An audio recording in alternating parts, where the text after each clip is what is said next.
Greetings YouTube, Fuzzfinger here, and in today's episode of Final Fantasy XII we're going to be taking care of another bunch of enemies for the Scrivener trophy achievement by completing out the Bestiary, and we're going to be starting with Tarrasque, a bit of an unusual toad which can be a bit of a pain to spawn as well, but I'm going to show you exactly how to do it the easiest way, and hopefully this video is going to be a big help to you. If it is, don't forget to support me by hitting that like button, and stay tuned for today's show.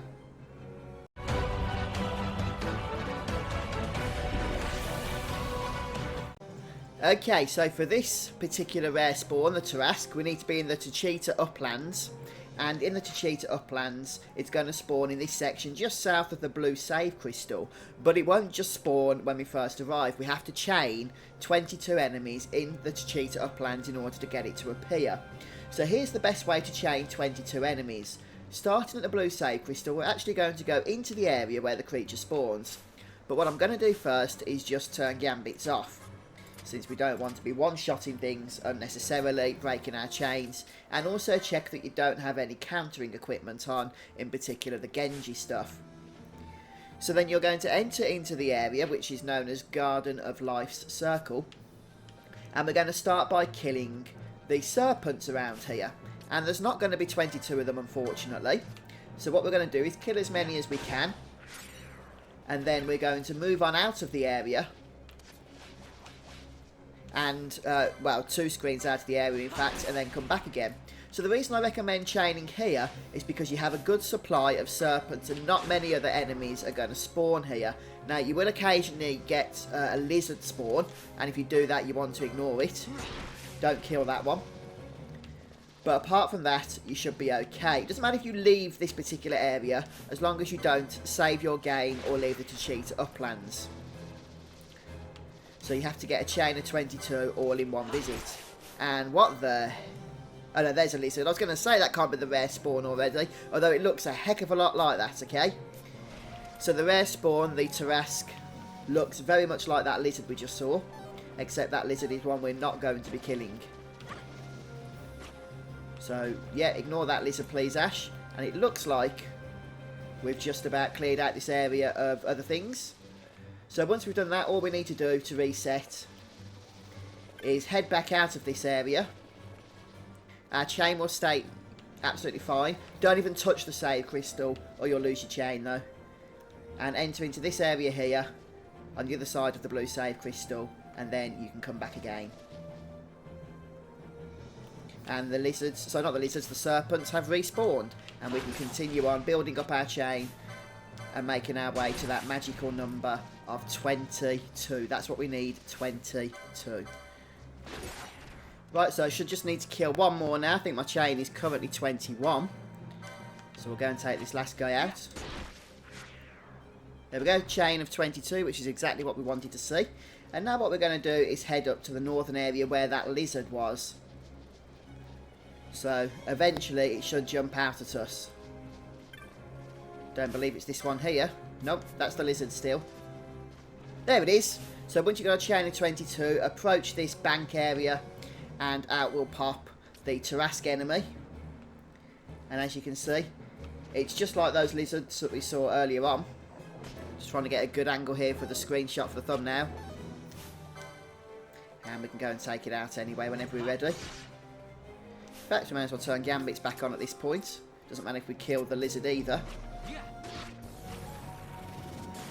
Whoa. Good old Skaith. Right. And so there we have Tarrasque done, and he will be added to our list now. In the previous videos, I keep saying another one's ticked off the list, but I really should be saying another one's put on the list, because that's how the Bestiary works. So we're going to head back up to the orange save crystal now so we can teleport to the next area. And I'm going to go and see which enemy comes next as well. Right, so next up we're going to be heading over to the western sand to take care of an enemy, a foe known as Dustia or Dustia. So Dustia is a foe that only spawns if at least one character has less than 10% of their health. So we are going to have to go ahead and do a little bit of damage to one of our team members, as well as disabling cure gambits until the enemy has spawned. So we're going to make our way into the western sand first of all. And the enemy actually spawns in the Commodore of Sand area, which is just up here.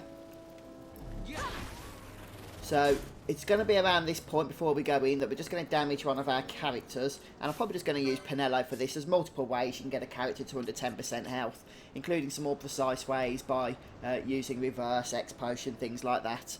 But I'm just going to go ahead and cast some black magics until Penelo is under the threshold. And I've just taken What's-Her-Face, Ash out, and Penelo has no healing gambits. So I just want to be a little bit careful. I might have to take some of her equipment off if we don't do a lot of damage. But obviously, the good things with black magics is you can cast weak, strong, and medium ones. Okay, so that was a little bit too potent. Sometimes the simplest things can become a little bit too complicated. So I will just go ahead and keep ashing, but just disable her cure gambits. So if we do kill Penelo, we can then go ahead and get her resurrected straight away once again. So I won't do Firegar. I guess we can go for Fire. Ash is going to absorb it because she's wearing the Gendarn shield. Penelo's got a ribbon equipped, that's why she's regenning. A lot of people might not realise that, but the ribbon actually comes with the... not only does it guard against negative status effects, it actually comes with regen. It just doesn't say it in the text. It never used to in the original Final Fantasy XII, but in the Zodiac Age it does. So I'm glad that I knew that, otherwise I'd have been looking around for ages thinking, why is Penelo healing herself? So we're getting quite low now. We need to get under 630 health or thereabouts. So maybe another Fiver should be okay. And hopefully a single fire spell won't kill Penelo. In fact, it didn't do a whole lot, did it? Let's be honest. Let's try that again. It's because fire's too weak. Is too weak, I think.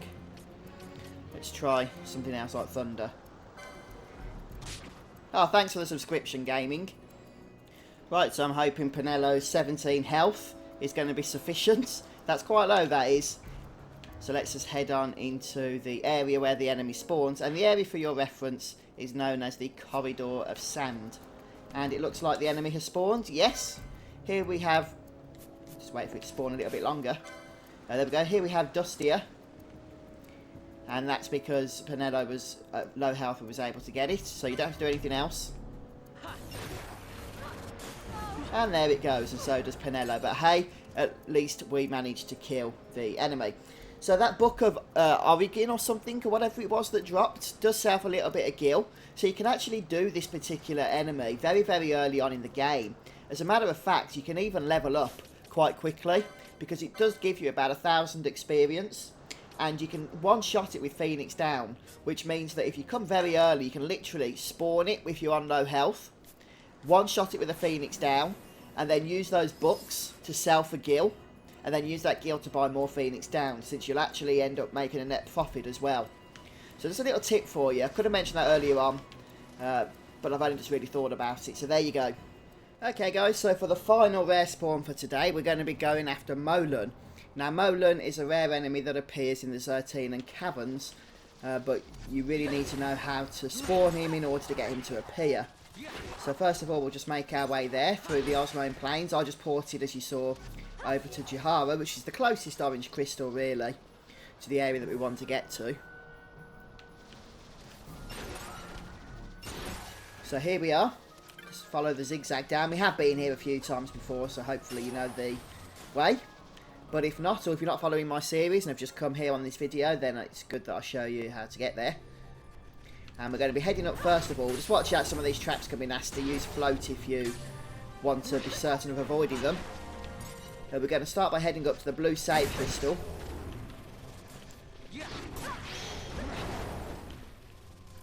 Where there's a secret area.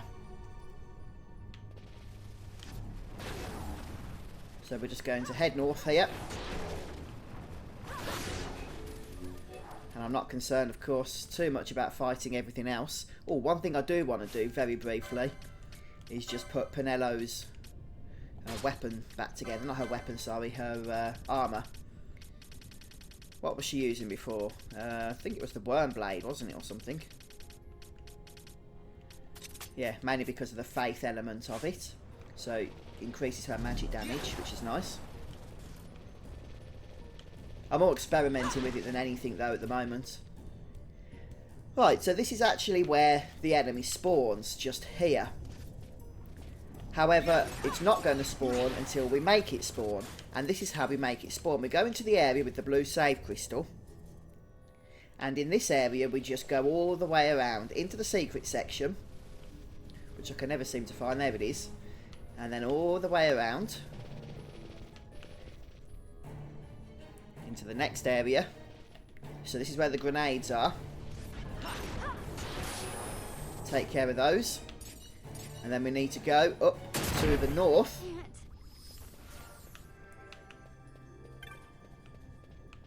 Around about here.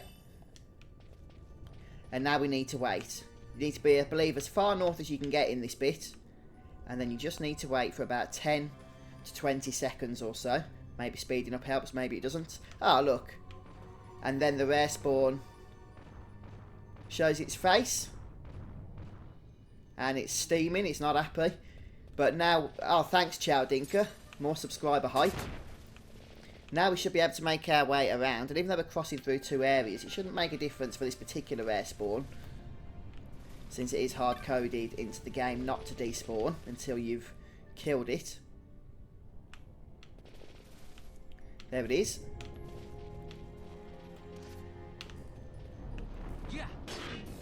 And down goes Molen. He's got quite a bit of health actually. But he has Protect as well, of course. As most rare spawns have buffs. Still nothing that a bit of Scathe can't take care of. And there we have our third enemy, rare enemy defeated for the day. So thanks for stopping by, folks. I hope you've enjoyed watching. And I hope to see you soon for more Final Fantasy XII. Goodbye.